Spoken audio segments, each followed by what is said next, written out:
Hi, I'm Faye. I'm an illustrator, I'm an animator, and this is my channel. Hi, welcome. I do art stuff mostly. So, this week and also the next 6 weeks are incredibly busy for me because I'm a senior studying animation, and as part of that I have to be animating a thesis film. And spoiler alert, it's really hard to make a whole ass film as one person because they expect us to do everything from background design, character animation, lighting, sound editing, sound recording, acquiring music / composing music. It is really intense.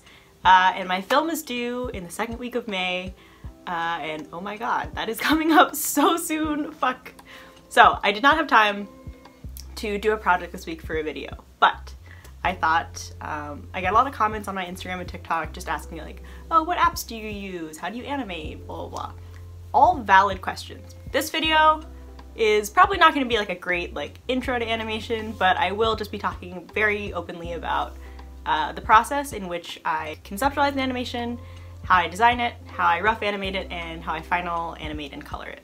So if you're interested in that process, here it is for you. If you want me to talk more about just like the super basics, how to get started in animating, let me know and I can make that as its own video when I have more time. I'm gonna be excited in this video. I mean, I freaking love animation.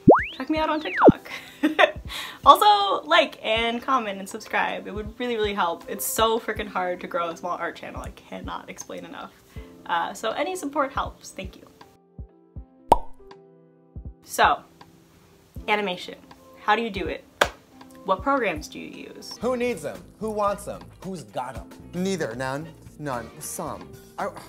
There are tons of them. So many. Adobe Animate, which used to be Flash. Toon Boom Harmony, which I have actually never used. I've watched tutorials for it, but I'm trying to learn it. A lot of people use Photoshop to animate, which if I make a video that's more about like the basics of animations, we could talk more about why that's not like the best animation program, but if it's all you have access to, you can definitely animate on it. And then also I know Procreate for iPad now has animation abilities, but I have not tested that. So that honestly could be a video in itself. There's a plethora of programs to choose from. So for my senior film, I'm using Adobe Animate. Benefits of Adobe Animate, it gives you a super clean line because it does not allow you to drop color unless every single line of a shape is closed. So you get these like really clean lines, really flat like matte colors. Which can be good. It makes it look a lot like a Cartoon Network show, very flat, you know, which works for my art style, but I will say that like sometimes I look at it and I'm like, oh, there's like no texture there at all. And my backgrounds have some texture, so there's a bit of a clash there with the visuals of character and background, but like, oh well, you know, this is life. We just gotta do what we gotta do. Let's just talk about the process step by step. I mean, in the bigger timeline of animation, when I started this project, I wrote a script, did a lot of concept sketches.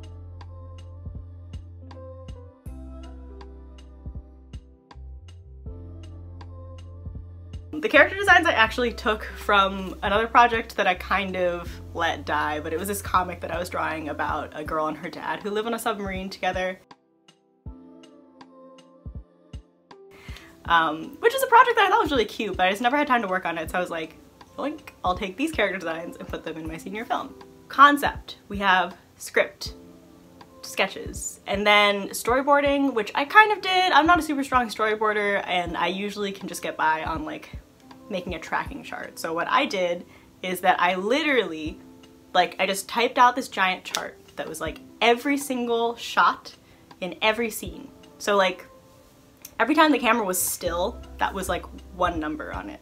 So like it is literally a 13-page document that goes through 100 shots in the film. And then every single shot is described, and then like there are just listings of like the things that will need to be done to like create the shot. And that's how I organize my film, and that's how I've just been like going through it. I like hella color code it and stuff. You used to call me anal girl. I was very neat and organized. So the tracking chart is my god. That's how I figure out what shot I'm gonna work on, what the number is, because file organization becomes really important in films like this. My film is about 10 minutes long, which you think sounds short, but for animation, there's over 108 scenes in the film, or shots, which means every single shot has its own After Effects file, and its own animate file, and sometimes its own Photoshop file or Procreate files, and all those assets are connected to each other, which means they need to be named the exact same, and they need to be in the same folder every single time I open up my hard drive. So I can honestly do a whole video just about file organization, but I can show you some screenshots. So let's say I was gonna animate, I have the example shot I'm gonna use is this shot when the main character gets into the car with her dad. So the way that this shot is conceptualized is that I originally just had it as like an animatic. So that just means that I drew it. The way that I do animatics is I usually just choose like one color and then I'll kind of do some different gradients of it to shadow, but it's just a super quick sketch. I have like a very clear vision in my mind usually because my art style is very specific, so I pretty much know what the final shot is gonna look like in my mind. But animatics are important for many reasons. Another thing is, since I'm in school, like I have to show my film every single week for progress reports. So it's good to like have placeholders, you know, so people kind of understand the vision and people can give you actual feedback on story and stuff like that. So we start out with this. Funny, cute. I have this thing actually where I really like I fall in love with my animatic sketches. I think because like I do funny little dot eyes and I think the characters are very expressive in them. And sometimes the final product can end up being a little less expressive because it's too detailed. So the animatics hold a special place in my heart. Animatic doesn't do much for us, right? Like all it's expressing is a very simple motion. The girl's outside the car and then she's in. So what we have to do next is actually figure out that motion. So full disclosure, I did not use reference footage for this, but if I was actually responsible, I would have recorded myself doing that action, which is this. And then closing the car door. Next step for me in this film, what I'm doing is that I designed all the backgrounds first and then I animated the characters on top, which I really like that process because I feel like you're like setting the stage, you know? And you know exactly the space the characters are going to move around in. A lot of people do it the other way, which is that they animate the characters first. And I think it just depends on what the animator values, honestly. Like, I know my character motion isn't going to be as good as my background design, so obviously I'm more passionate about like making a really detailed background. I actually made another video where I explained how I drew this exact background, so check it out.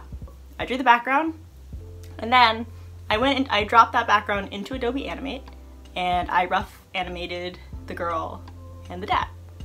I chose the scene as an example because there's actually lip sync in it, which is like, ooh, super scary. Lip syncing animation can be very difficult. There are tons of methods for it. And I don't really like doing it that often, honestly, so this shot was a challenge. But before we can even think about their mouths moving, we gotta get the motion down. I roughed out the animation of the girl, and I kind of just tracked her head motion. I drew her head first multiple times, and I kind of just like had her body follow it, because I think when you're getting into a car, your head kind of leads that motion. So I rough animate the bodies, but we need mouths. How are we gonna do that? So another program that I use a ton in animation is Adobe After Effects.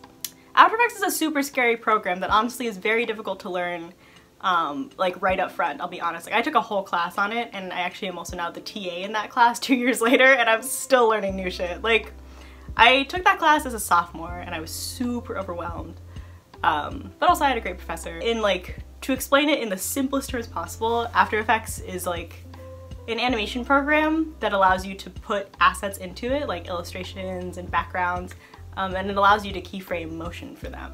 So if you had like a background and maybe like a tree that you wanted to move, you wouldn't have to draw the tree over and over again, because you could just bring the background and then the tree into After Effects, and then you could keyframe the tree moving over time. So yeah, so After Effects is kind of like the final step to combine everything and like make the scene. But I actually also use it for lip sync. Essentially how I do lip sync in After Effects is that I draw all the different mouths first. So here are the mouths for Vanessa, the main character. And then I just bring the audio clip into After Effects. After Effects lets you scroll in super close so you can see every single frame, right?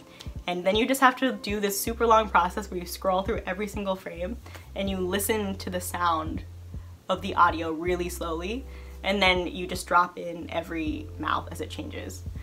And depending on your art style, you use more or less mouths. It's its whole thing. I don't think it's worth explaining now, but essentially what that gives you at the end is a talking mouth. So you export that as on a transparent, so you just kind of have like a floating mouth. And then I dropped those mouths that were now lip synced into the file with the character moving. So with that, we have all the rough animation ready to do final animation. So I kind of lied. This isn't the final step, but we're close to the end now, folks. So now that you have the rough animation where the bodies are moving and the mouths are moving, I brought that whole file back into Animate. The amount of traveling that I've done in this year, just from program to program, that's the only vacation I get. Bring the whole thing back into Animate, right? And then the line quality that I like to use is I like to use the pencil tool. But the pencil tool essentially is you can pull a line in Animate, and then once the line has settled, you can actually take your mouse and shove it a little bit. It's really, really nice for animation actually, because if you think about it, you're tracing the same shape over and over again. You're not going to be able to draw the same circle so easily. So it's nice to have a program that lets you like draw the circle and then you're like, oh, that should be a little more this way. So instead of having to redraw the whole circle, you can just like nudge it a little. So def recommend the pencil tool. I use it on like 0.2 and I outline everything in a dark brown instead of black. That's just a style preference. I literally just went through every single frame. I think it was like 128 frames or 142 or something like that frames in this entire Animate file, and I just went through and I traced every single one.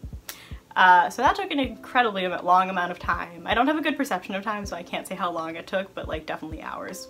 So now that everything is carefully drawn, you have to draw it carefully in Animate, because if you want to use the drop tool and make your life easy, you have to actually close every single damn line when you draw it, or else you won't be able to drop the color in.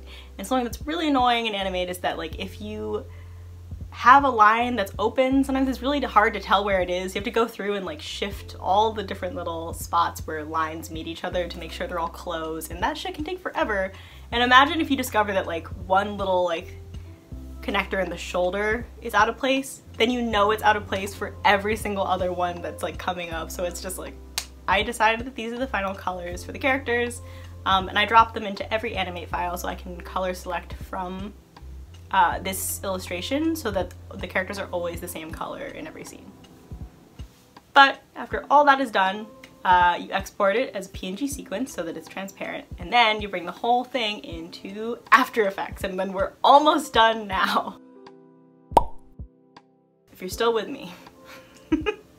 The next step is we go back to After Effects. We open After Effects up, we say, hey, I haven't seen you in a couple days. I've just been working, how are you? And After Effects is like, get some sleep while you're talking to me. So you bring all the elements into After Effects, because now that we have our characters colored and in motion, they need to be in a background. So we open up After Effects, we bring the PNG sequence that we just made, which is all of our characters moving, and then backgrounds. So then in the After Effects file, I just, you know, place the background in first, place the characters on top, and then you can do tons of things that I like to do. I like to add a little shadow at the bottom, just for, that's like a style thing. I just like to add a bit of like a brown shadow at the bottom, usually on like hard light blending mode.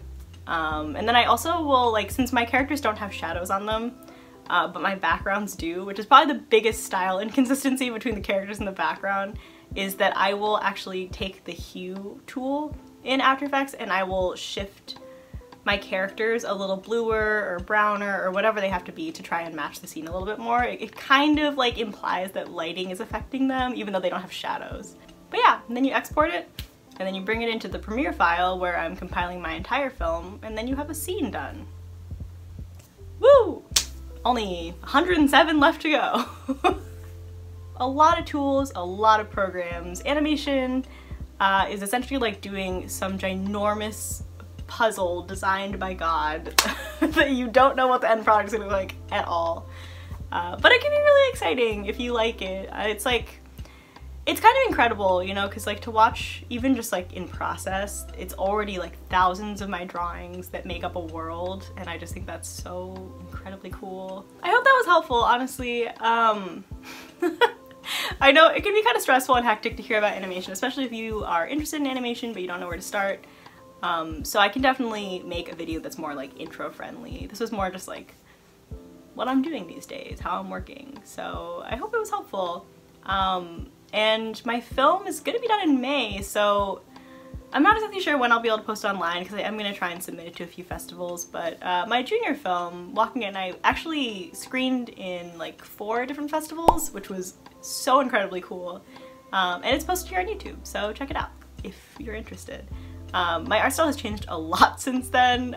Watching it now is kind of like looking at a really embarrassing yearbook photo from a few years ago, but I'm still proud of her, so yeah. Thank you for watching, and thank you for commenting. I've been getting like more and more comments in every video, and it makes me so happy. So thank you. Okay, bye.